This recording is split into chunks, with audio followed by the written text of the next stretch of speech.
Saúdo a Vossas Excelências por nos honrarem com a vossa presença para mais um debate no âmbito da promoção da paz e segurança em África, no quadro da implementação da iniciativa do silenciar das armas em África. Nós, os africanos, queremos a paz no nosso continente.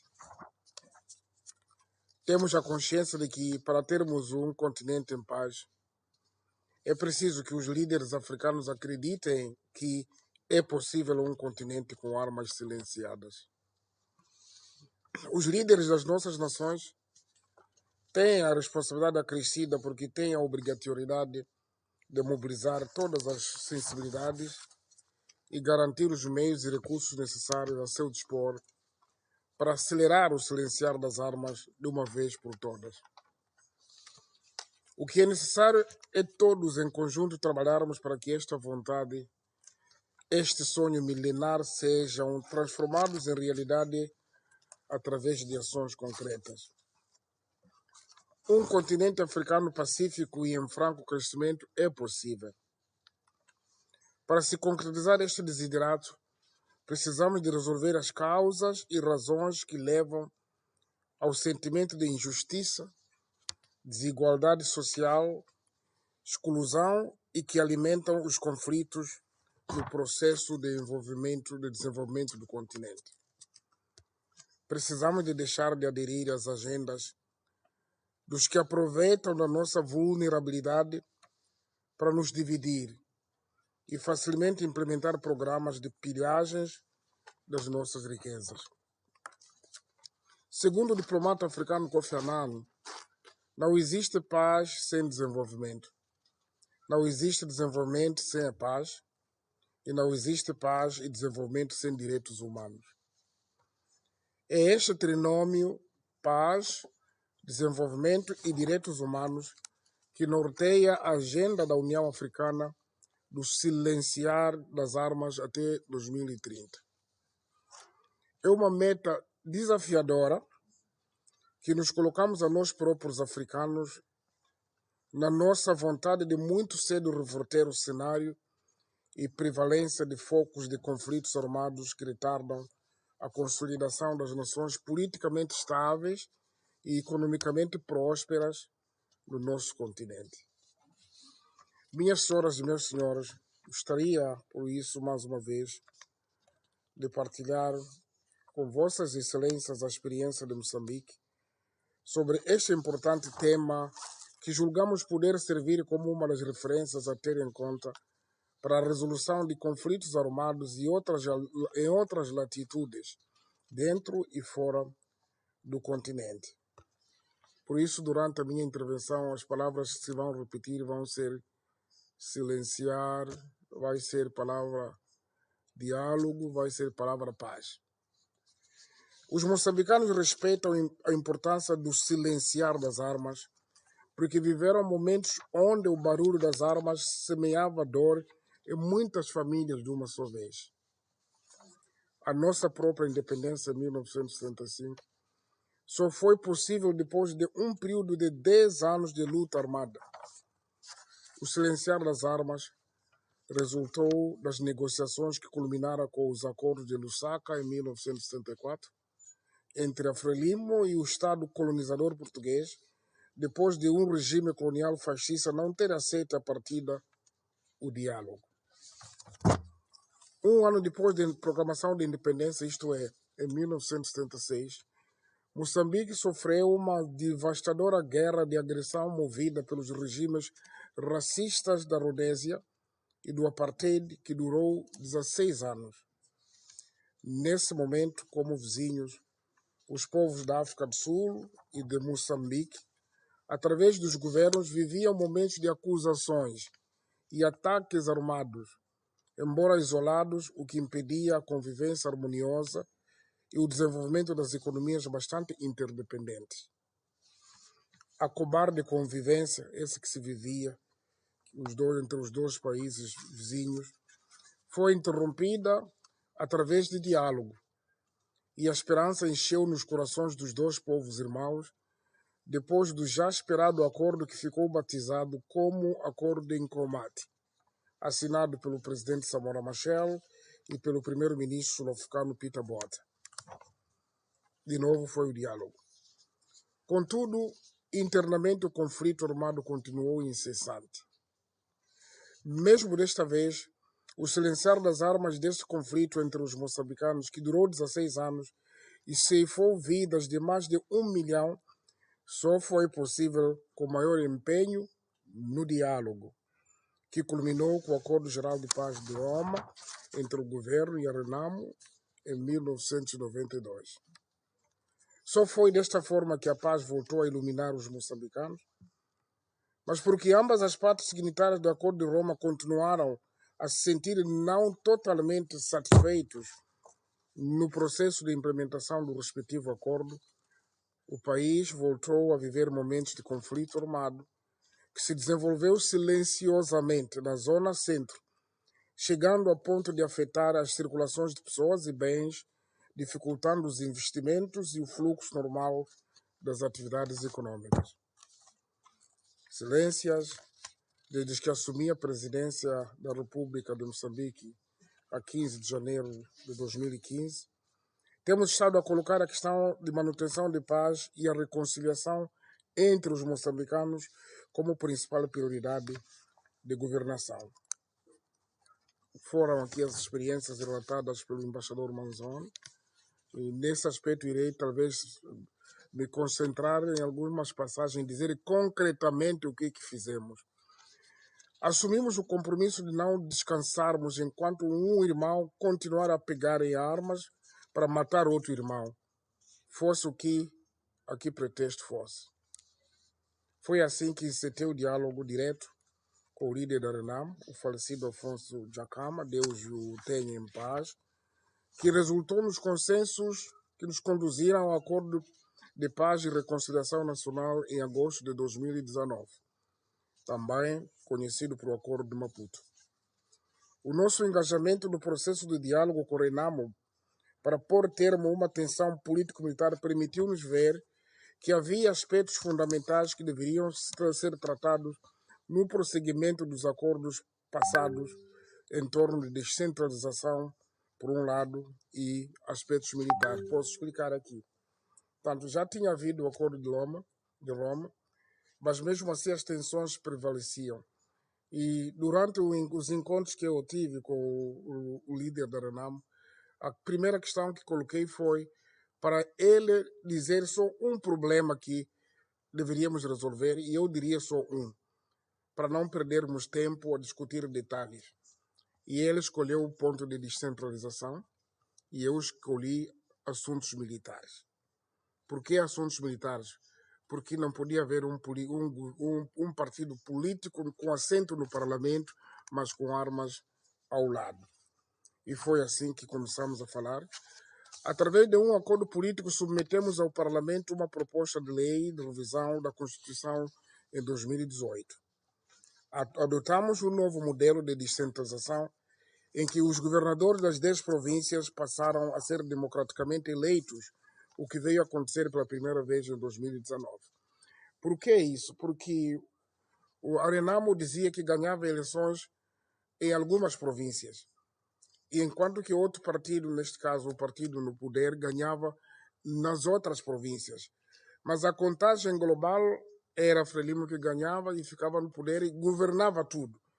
Então o acordo que chegamos ali é onde ganha na província, onde ganha, fica a governar. Então essa descentralização que resolveu o problema que a Renamo colocou. A segunda componente foi militar, que compreende o Acordo de Maputo também, e foi o desarmamento, desmobilização e reintegração, e tem uma relação direta com o silenciar das armas. Este foi o meu problema, que eu disse, vamos desarmar a Renamo, vamos desmobilizar e vamos reintegrar. E foi o acordo, pediu mais uma pequena coisa a ele no meio disto, de que queria que os militares da Renamo, aqueles que estavam nas Forças Armadas, ocupassem alguns cargos. E cedi, e ele escolheu. Naturalmente não foi 50-50, porque nem todos os que estão no Exército são de um partido, são jovens que não vêm de um partido. E isso pegou e as pessoas tomaram os seus postos na direção. Neste momento, como foi dito aqui, isso permitiu, dos 16 bases da Renamo que existiam ao longo do país, 15 já foram encerrados e falta um, e esse é o último passo. Logo que for encerrado, então embarcamos no processo das pensões. Portanto, Moçambique se sente orgulhoso pelo fato de estar a liderar a agenda de silenciar das armas, onde a arma silenciosa, a nossa arma silenciosa que usamos é o diálogo. Eu disse isso ontem, pode não ser um modelo perfeito, pode ainda encontrar alguns desafios, mas quando existir a confiança e o diálogo, acreditamos que vamos ultrapassar. Mesmo assim, nós compreendemos que o silenciar das armas exige que tenhamos uma visão de longo termo no desenvolvimento do país, que passa por promoção de forma sustentável e inclusiva e a justiça social, assegurando desta forma o bem-estar das populações. Por esta razão, no contexto do nosso processo de paz liderado por Moçambique, é importante que tenhamos em conta que esse processo pode levar muito tempo. E foi aqui dito, nós apoiamos agora, aprovamos o pagamento das pensões, que vai ocorrer imediatamente, mas é importante saber que o processo de paz em curso em Moçambique e a implementação do acordo de paz e da reconciliação de Moçambique, que foi em 2019, é singular. É singular por assentar numa abordagem inovadora, incentiva a tolerância, portanto é preciso muita tolerância, enfatiza a importância de apropriação nacional. Tivemos casos nesse processo onde importamos os mediadores que ficaram muito tempo e o diálogo não fluía, então tivemos que dizer, vamos lá falar diretamente. E como foi dito aqui, usei muito o telefone para falar com o Djakama, porque o Djakama vivia nas matas a combater, mas ao mesmo tempo eu pessoalmente, em plena guerra, e eu fui ao mato, desembarquei lá e caminhei e fui ao encontro do Afonso Djakama. E foi um encontro histórico, porque o primeiro grito foi, pronto, para que lutarmos? Se podemos nos encontrar e podemos falar.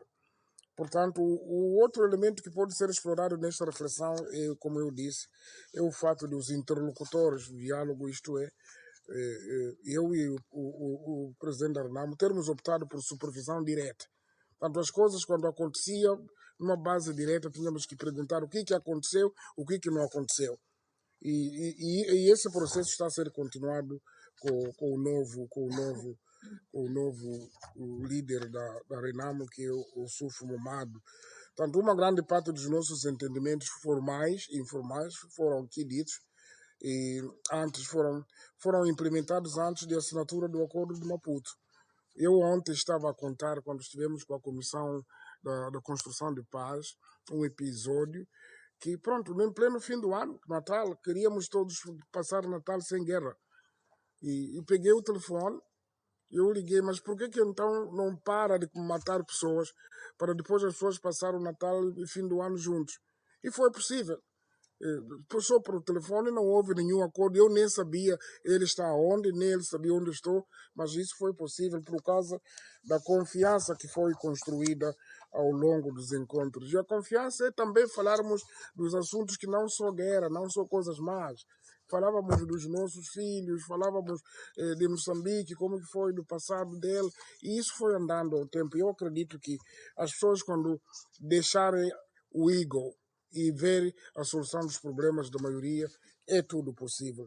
Portanto, mesmo assim, há uma outra questão que é importante capitalizar, que é informar. É preciso informar aquilo que nós fazemos à comunidade. Tínhamos chegado à conclusão que não devíamos informar aquilo que não chegou aos consensos, porque isso criaria ruído no meio. Mas o povo precisava de saber, as mulheres precisavam de saber, que as mulheres congregam as famílias, dirigem em Moçambique grandes famílias, e a grande preocupação de mulher é ter um filho que vai à guerra e morre. Então, os líderes comunitários tinham que saber que acompanhar, porque nas suas comunidades, nas suas religiões, comunica com muita gente, o interesse de paz era enorme. Mas essa comunicação tinha que ser feita, naturalmente, com alguma unanimidade. não Afonso Dhlakama decidir falar aquilo que quer, nem eu. Era preciso dizer que vamos dizer isso. Como que vai dizer? Então, na base disso, era preciso comunicar essas sensibilidades todas. Porque a ausência da comunicação, a ausência do envolvimento da mulher, a ausência do envolvimento de jovens é fundamental e é fatal, porque são esses que mais precisam da paz. De igual modo, o silenciar das armas deve ser assegurado com a participação da juventude, como estou a dizer, porque é a maioria para nós, para a África, os jovens são a maioria. Senhores membros do Conselho de Segurança, minhas senhoras e meus senhores, para além da experiência que quisemos aqui trazer, Moçambique vive hoje tempos difíceis devido aos efeitos negativos das mudanças climáticas.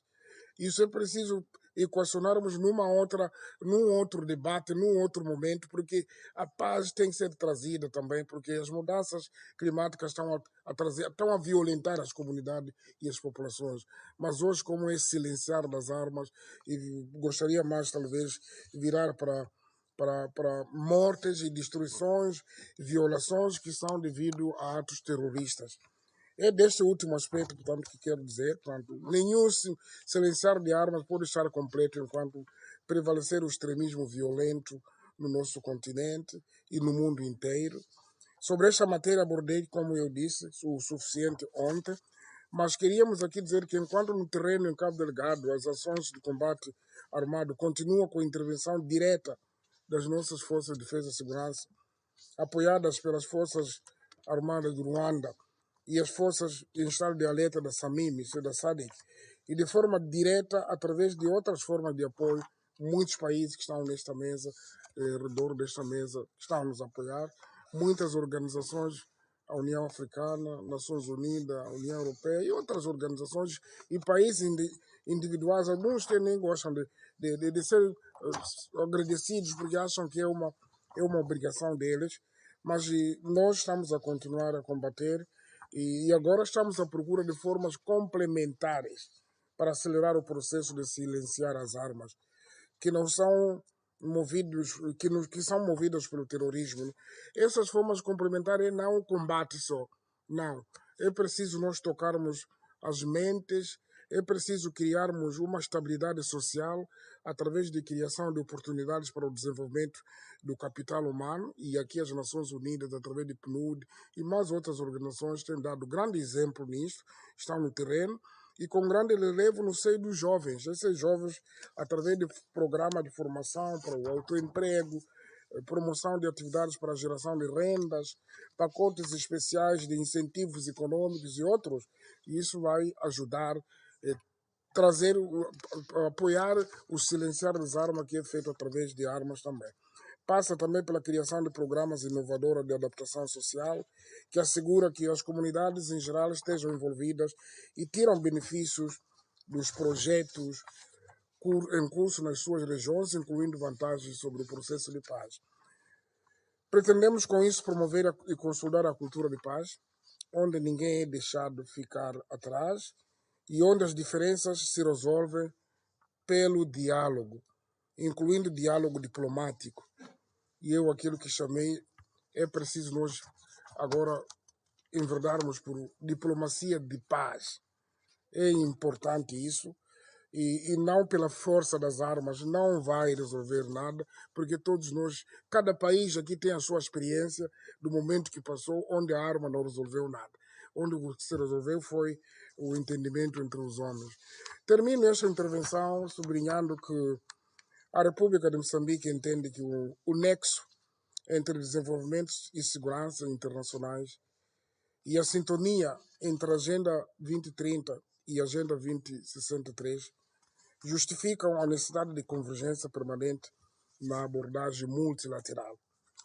Até porque, a concretizarmos a agenda do silenciar das armas em África, estamos a contribuir para a implementação da Agenda 2030 das Nações Unidas, que no seu objetivo 16 visa promover sociedades pacíficas e inclusivas para o desenvolvimento sustentável, proporcionar acesso à justiça para todos e criação de instituições eficazes e responsáveis e inclusivas a todos os níveis.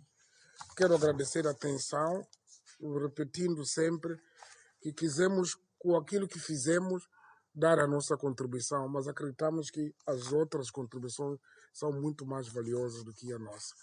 E muito obrigado a todos. Madame la Présidente, je tiens à féliciter le Mozambique pour l'initiative de cet important débat sur l'impact des politiques de développement dans la mise en œuvre de l'initiative de l'Union africaine Faire taire les armes. L'expérience remarquable du Mozambique, partagée par son Excellence le Président Felipe Nyusi, ainsi que les exposés que nous avons entendus ce matin de la part de la conseillère spéciale Christina Duarte, du haut représentant Mohamed Ibn Chambas et de l'envoyé personnel Mirko Marzoni, sont particulièrement édifiants sur l'ampleur des engagements à prendre et des responsabilités à assumer. Madame la Présidente, lorsqu'en 2013, l'Union africaine a lancé l'initiative Faire taire les armes en Afrique, le tableau des crises et conflits dans le continent était saisissant. Le Sahel était en ébullition, la Somalie, le Soudan et le Soudan du Sud, dans la Corne de l'Afrique, connaissaient des crises majeures et les Grands Lacs étaient un foyer chronique d'instabilité. 10 ans après le lancement de cette initiative, qui est adossée à l'architecture africaine de paix et de sécurité, il apparaît manifeste que l'Union africaine joue plus que jamais un rôle crucial dans la prévention et la résolution des crises dans le continent, et l'Union africaine fait preuve de hardiesse dans sa capacité à apporter des perspectives africaines en matière de paix et de sécurité. L'Union africaine a été au centre des accords de paix au Soudan. L'Union africaine a été au centre de la recherche d'une solution à la crise en Éthiopie, de la restauration de l'État en Somalie, et elle continue d'accompagner le processus de réconciliation en Libye et contribue très largement à apporter des solutions concrètes au Sahel. Toutefois, en dépit de ces progrès, les conflits et les crises persistent en Afrique et impactent le quotidien des populations africaines. L'extrémisme violent, le terrorisme, la prolifération des armes légères et des petits calibres, l'intrusion des groupes armés représentent une réelle menace à la paix et à la sécurité en Afrique. La plupart de ces crises sont en partie motivées par la pauvreté, par les inégalités, l'exclusion sociale, et elles sont alimentées par la prédation des ressources naturelles. La montée des conflits et leurs relations avec les crises socio-économiques rend donc indispensable une réflexion approfondie sur le nexus sécurité et développement qui constituent deux faces d'une même pièce, que dis-je, deux piliers de la prévention, de la résolution et de la consolidation des conflits, de la consolidation de la paix. Le développement joue en effet le rôle crucial dans nos efforts pour promouvoir la paix en Afrique. La mise en œuvre de l'initiative Faire taire les armes et les actions à engager doivent donc s'inscrire dans cette perspective. Nous avons des évidences du coût substantiel de l'absence de développement sur le cycle de violence et la résurgence des conflits. La pauvreté et le manque de perspectives pour les jeunes sont des facteurs de risque de conflit ou de résurgence de conflits. Les jeunes deviennent ainsi les proies des groupes armés et terroristes qui contribuent fortement par leurs activités à faire résonner les armes. Aussi, pour renforcer les conditions propices à la mise en œuvre de l'initiative Faire taire les armes, les questions sécuritaires doivent être traitées en parfaite corrélation avec les politiques de développement. Madame la Présidente, les États fragiles et ceux en situation post-conflit, qui sont très souvent dans l'incapacité de remplir leurs fonctions régaliennes, sont les plus exposés au conflit. Pour consolider l'efficacité de nos actions en faveur de la paix et renforcer la résilience de ces pays fragiles, il nous faut systématiquement associer aux nombreuses initiatives de prévention et de résolution des crises la réalisation de projets de développement à impact rapide. Il nous faut veiller à l'implication des institutions financières internationales et à la mobilisation du secteur privé. Dans la Corne de l'Afrique et dans la région du Sahel, la Banque mondiale et le FMI doivent pouvoir soutenir la reconstruction, les projets de réhabilitation des infrastructures, la restauration des services de base. Ne pas soutenir ces pays fragilisés, notamment par le terrorisme, c'est ignorer la menace à l'égard de la paix et la sécurité internationale. Nous restons persuadés que l'on peut réduire le risque d'amplifier les conflits par l'élaboration de projets de développement fiables et contribuer aux efforts de prévention et de consolidation par le biais d'investissements économiques adéquats.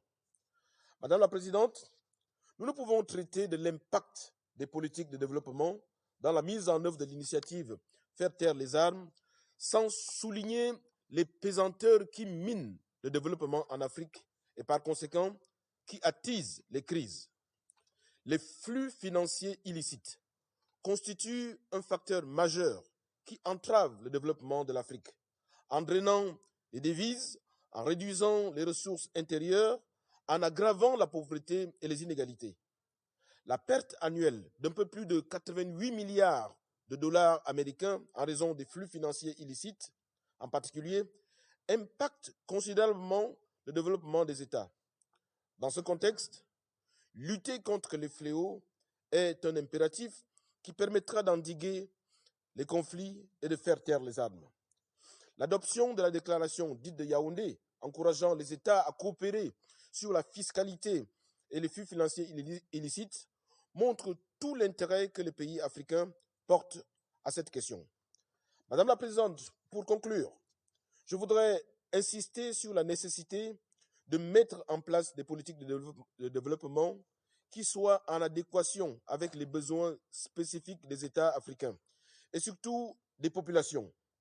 Ce n'est que dans un tel contexte que le développement pourrait impacter de manière efficace la mise en œuvre de l'initiative Faire taire les armes. Il s'agit là d'une approche centrée sur l'humain et qui donne aux populations les outils nécessaires au renforcement de leur capacité de résilience. Je vous remercie. Señora Presidenta, comienzo por agradecer las valiosas intervenciones de los ponentes de esta mañana. Este es un debate central para el Consejo de Seguridad y el sistema de Naciones Unidas como un todo, que nos conduce a la premisa de que los actuales desafíos para la paz solo pueden superarse a través de la cooperación internacional y un multilateralismo revitalizado, abocado a la inversión en las personas como principal factor para prevenir o resolver los conflictos.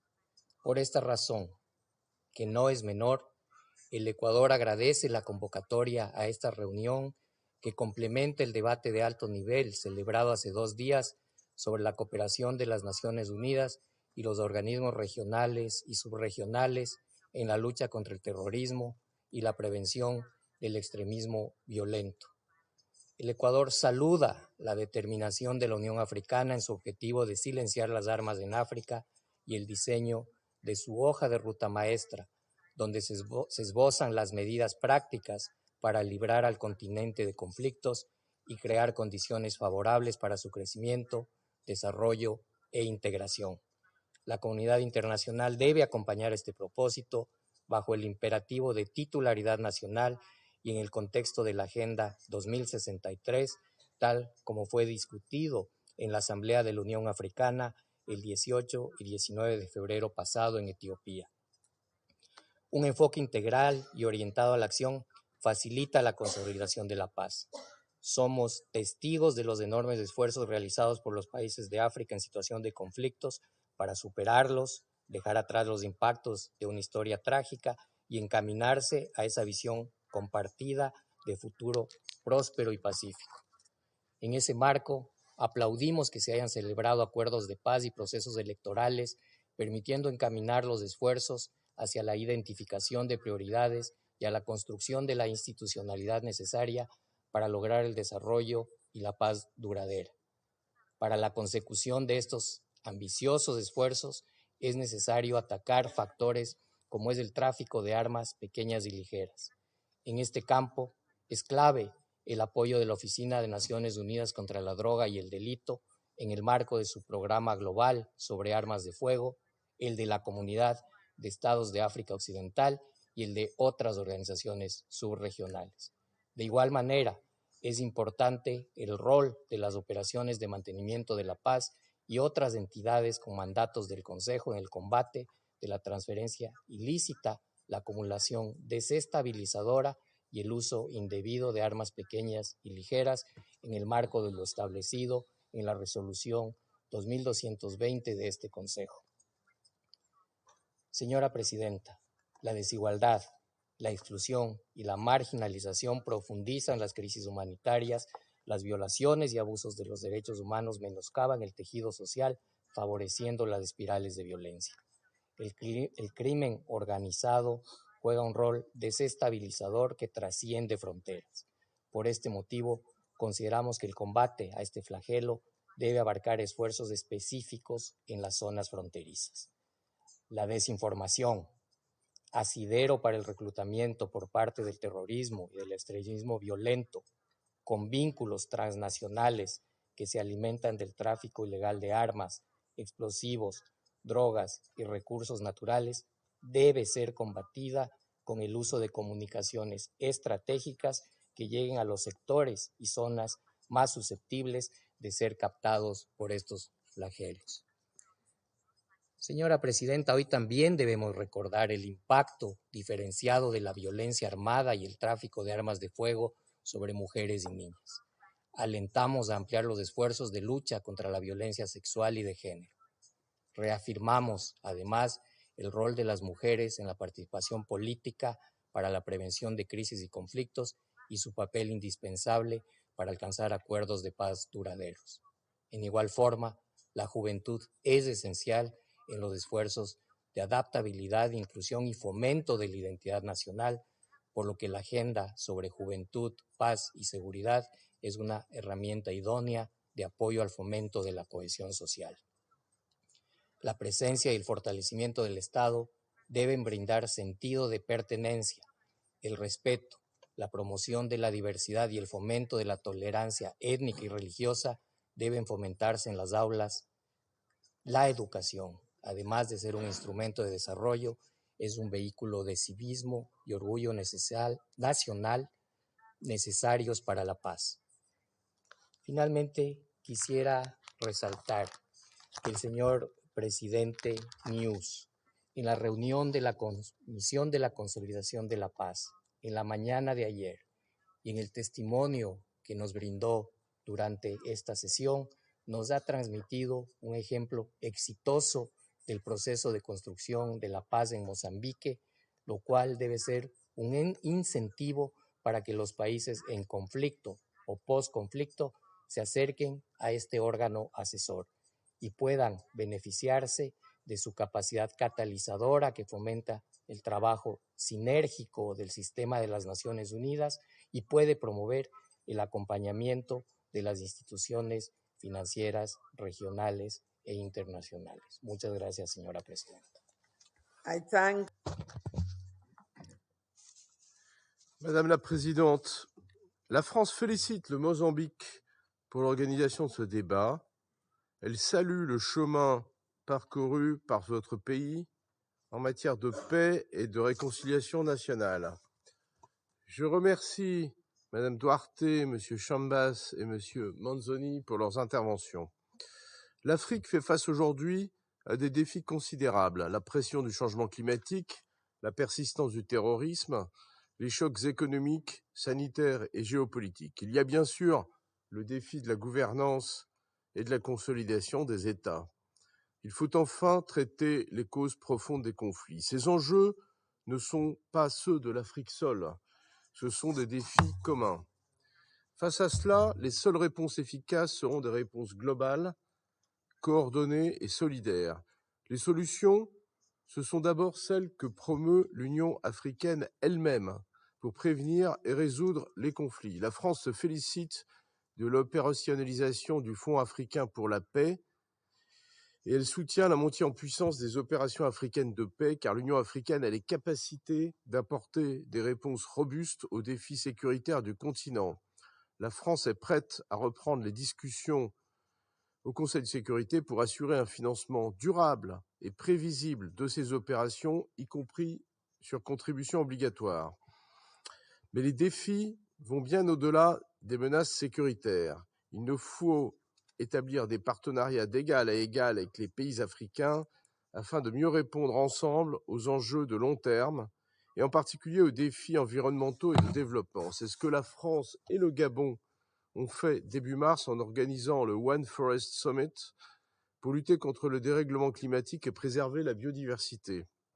Dans le domaine de la santé, pour combattre la pandémie de Covid-19, la France avait fait le choix de soutenir l'excellence scientifique africaine en appuyant la production de vaccins sur le continent. Pour financer des infrastructures durables, l'Union européenne a lancé il y a un an la stratégie Global Gateway. La moitié des 300 milliards d'euros mobilisés dans le cadre de cette stratégie sera dédiée à l'Afrique et plus d'un tiers de ces projets sera déployé en Afrique subsaharienne.